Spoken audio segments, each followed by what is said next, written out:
wathok lakpadagi Nepal ki Home Minister Gurung Resigned tawkhre. Sel thumga mari leinaba wathokna maram oiduna Nepal ki Home Minister Sudan Gurung pham thadokre. Hokiba Mars kuntaretta Home Minister oina appoint tawkhiba Gurung asi business link leiba amasung wathok oiba businessman amaga transaction share tawi haibagi wathok lakraba matungda pham thadokhibani. Niyom chumna thijin humjin bayanaba amasung office paibada chayatnaba thoktanabagidama pham thadokpani haina Gurungna social media da phongdokhi. Aihaki oinadi afaba lamchat haibasina phamdagi hena maruoi. Miyamgi thajaba asidagi hena sakti leiba force leite. Lebak asida sathariba Gen-Z movement asina afaba leingak manung mapan phawna uba phangba amasung thajaba yaba haibadu dabi tawri. Masina miyamgi thabak tawba haibasi amakpa leitaba amasung zaban piningai oiba leadership ki paujel supiri. Ehaki silinau nifutaruk ki thawai thakraba matungda semkiba sarkar asina kanagumana wahang tawrabadi madugi paukhum ase afaba lamchat haibasini haina Gurungna haiki. Luchingba singna Pahalgam attack ki victim singi mafamda ikai khumna utkre. Indiana kaidaunungda makhalamatagi terrorism kok noloy. Indiana ahan boina Pahalgam terror attack ki kumon thoram pangthoki bagaloinana President Draupadi Murmu, Prime Minister Narendra Modi, Union Minister Singh Loinana, tongan ba party singilu sing basingna, victim singi mafamda ikai khumna ba uladuna, lebakasida makhalamatagi terrorism kaidaunungda kok noloy haina phongdokre. Miyam soknaba natraga apunbagi saktamda apanba pinaba honarakpa sing khongpham chetna amasung mayek sengna thengnagani hairaduna government na hai.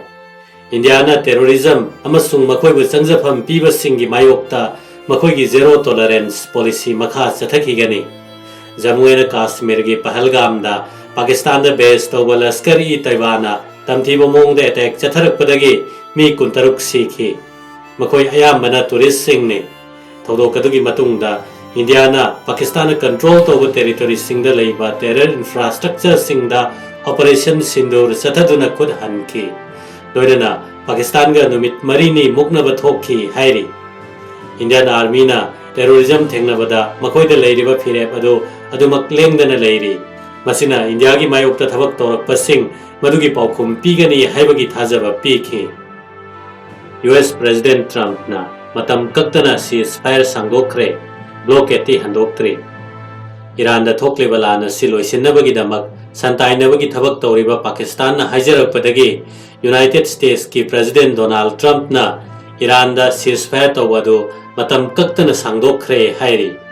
Adu moinamak US military na Iran gi hithangpham sing blockade tawadu makha chathakigani. Haukiba tang nipan da lauthokiba chayol ani gi oiba ceasefire adu loigadaba pung kharada makwali da ceasefire sangdokpagi wafam asi lauthokibani. Iranian regime gi kangkhong chairaba leadership na lan loisinabagi damak lingzen manana wafam pukhalaknabagi matam piba oina ceasefire sangdokpani hairi. Ceasefire sangdokhiba sigi iroinana US ki Vice President JD Vance na lusingbati mama Pakistan da laktuna Iran gi mihut singa wari sananaba thaurang tokhiba dusu tokre hairi. Iranian sarkar ase yamna thina kaire thajadaba mongda kaibadi natte.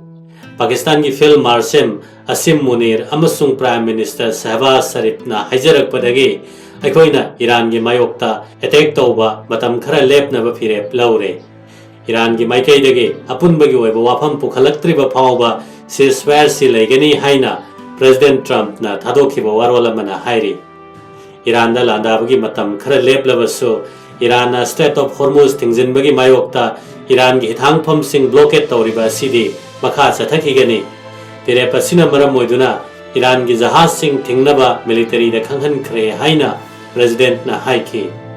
Iran gi hithangpham sing blockade tawba se lan tawba makhal amani masidi ceasefire thugaibani haina Iran gi Foreign Minister Said Abbas Araqchi na phongdokhi.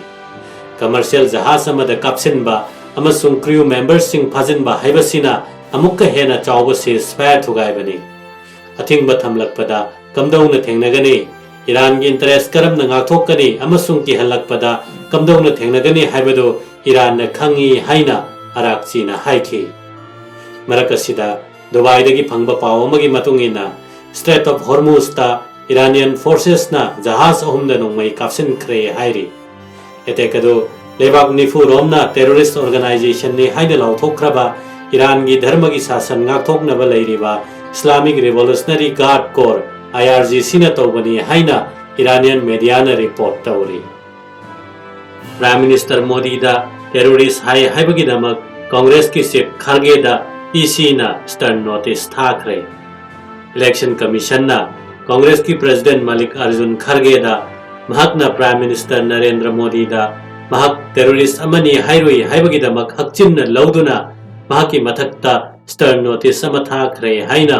ꯑꯣꯐꯤꯁꯤꯌꯦꯜꯁꯤꯡꯅ ꯐꯣꯡꯗꯣꯛꯈ꯭ꯔꯦ꯫ ꯃꯍꯥꯛꯅ ꯍꯤꯔꯝ ꯑꯁꯤꯒꯤ ꯃꯇꯥꯡꯗ ꯄꯨꯡ 24ꯒꯤ ꯃꯅꯨꯡꯗ ꯃꯗꯨꯒꯤ ꯃꯇꯥꯡꯗ ꯃꯄꯨꯡ ꯐꯥꯕ ꯋꯥꯍꯟꯊꯣꯛ ꯑꯃ ꯄꯤꯔꯅꯕ ꯈꯪꯍꯜꯂꯤ ꯍꯥꯏꯈꯤ꯫ ꯅꯣꯇꯤꯁ ꯑꯗꯨ ꯇꯥꯃꯤꯜ ꯅꯥꯗꯨ ꯑꯃꯁꯨꯡ ꯋꯦꯁꯠ ꯕꯦꯡꯒꯣꯜꯒꯤ ꯏꯂꯦꯛꯁꯟ ꯄꯥꯡꯊꯣꯛꯀꯗꯧꯔꯤꯕ ꯑꯁꯤꯒꯤ ꯃꯥꯡꯑꯣꯏꯅꯅ ꯄꯤꯈꯤꯕꯅꯤ꯫ ꯈꯥꯔꯒꯦꯅ ꯂꯩꯕꯥꯛꯄꯣꯛꯄ ꯅꯨꯃꯤꯠꯇ ꯄ꯭ꯔꯥꯏꯝ ꯃꯤꯅꯤꯁꯇꯔ ꯃꯣꯗꯤꯗ ꯄꯣꯂꯤꯇꯤꯀꯦꯜ ꯄꯥꯔꯇꯤꯁꯤꯡꯕꯨ ꯇꯦꯔꯣꯔꯥꯏꯖꯤꯡ ꯇꯧꯔꯒ ꯒꯚꯔꯟꯃꯦꯟꯠꯀꯤ ꯃꯦꯁꯤꯅꯔꯤ ꯑꯃꯁꯨꯡ ꯑꯦꯖꯦꯟꯁꯤꯁꯤꯡꯕꯨ ꯂꯥꯟꯅ ꯁꯤꯖꯤꯟꯅꯗꯨꯅ ꯑꯣꯄꯣꯖꯤꯁꯟꯁꯤꯡꯕꯨ ꯅꯝꯊꯅꯕ ꯍꯣꯠꯅꯔꯤ ꯍꯥꯏꯅ ꯃꯔꯥꯜ ꯁꯤꯈꯤꯕꯅꯤ꯫ ꯃꯍꯥꯛꯀꯤ ꯋꯥꯐꯝ ꯑꯗꯨ BJPꯅ ꯑꯀꯟꯕ ꯃꯑꯣꯡꯗ ꯌꯥꯅꯤꯡꯗꯕ ꯐꯣꯡꯗꯣꯛꯈꯤ ꯑꯃꯗꯤ ꯃꯣꯗꯤꯕꯨ ꯇꯦꯔꯣꯔꯤꯁꯠ ꯑꯃꯅꯤ ꯍꯥꯏꯈꯤꯕ ꯑꯗꯨꯒꯤꯗꯃꯛ ꯑꯣꯄꯣꯖꯤꯁꯟꯗ ꯑꯦꯇꯦꯛ ꯇꯧꯈꯤ꯫ ꯆꯦꯟꯅꯥꯏꯗ ꯄꯥꯡꯊꯣꯛꯈꯤꯕ ꯄ꯭ꯔꯦꯁ ꯀꯟꯐꯔꯦꯟꯁ ꯑꯃꯗ ꯋꯥ ꯉꯥꯡꯂꯗꯨꯅ ꯈꯥꯔꯒꯦꯅ ꯑꯍꯥꯟꯕꯗ AIADMK ꯑꯃꯁꯨꯡ ꯃꯁꯤꯒꯤ ꯑꯦꯂꯥꯏꯟꯁ BJPꯕꯨ ꯌꯥꯅꯤꯡꯗꯕ ꯐꯣꯡꯗꯣꯛꯂꯗꯨꯅ ꯄ꯭ꯔꯥꯏꯝ ꯃꯤꯅꯤꯁꯇꯔꯗ ꯇꯦꯔꯣꯔꯤꯁꯠ ꯑꯃꯒꯨꯝꯅ ꯄꯟꯈꯤ꯫ ꯄꯦꯔꯤꯌꯔ ꯑꯃꯁꯨꯡ C. ꯑꯅꯥꯗꯨꯔꯥꯏꯒꯤ ꯗ꯭ꯔꯥꯕꯤꯗ꯭ꯌꯟ ꯑꯥꯏꯗꯤꯑꯣꯂꯣꯖꯤꯗ ꯂꯩꯇꯥꯔꯕ ꯄꯥꯔꯇꯤ ꯑꯃ ꯑꯣꯏꯔꯤꯕ